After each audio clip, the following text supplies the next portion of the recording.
അതൊന്നും വേണ്ട. സാരല്ല, വെച്ചോ. ശരി.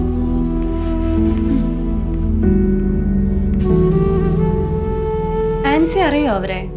ഇടയ്ക്കിടയ്ക്ക് എന്നെ കാണാൻ വരും. മരിക്കാറായോന്നറിയാം. ഞാൻ വെറുതെ ഒന്ന് പരിശോധിച്ച് സമാധാനിപ്പിച്ചു വിടും. എനിക്കറിയാം അവരെ. ആകെ ഒരു മോളെ ഉണ്ടായിരുന്നുള്ളൂ. അവളുടെ കല്യാണം കഴിഞ്ഞു. ആദ്യത്തെ കുഞ്ഞ് ജനിച്ചപ്പോൾ അതിന് ഫിസിക്കൽ ആൻഡ് മെൻ്റൽ പ്രോബ്ലം. കുഞ്ഞിങ്ങനെ ആയത് തള്ളയുടെ കുഴപ്പം കൊണ്ടാണെന്നും പറഞ്ഞ് ഭർത്താവ് അവർ ഉപേക്ഷിച്ചു പോയി. അതോടെ മോള് ഡിപ്രസ്ഡായി.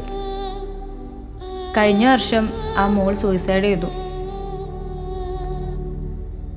ഇപ്പോൾ ഈ അമ്മച്ചിയും ആ കുഞ്ഞും ഒറ്റയ്ക്കാ. സഹായിക്കാനോ സംരക്ഷിക്കാനോ ആരുമില്ല. ഇപ്പം ആ കുഞ്ഞിന് വേണ്ടി കഷ്ടപ്പെടുകയാണ്. അവർ മരിച്ച ആ കുഞ്ഞിൻ്റെ കാര്യം എന്താവും എന്നുള്ള പേടിയിലാണ് ഇപ്പോഴും. അതാ ഇടയ്ക്കിടപെടെ ഒന്ന് പരിശോധിക്കുന്നേ. കഷ്ടം.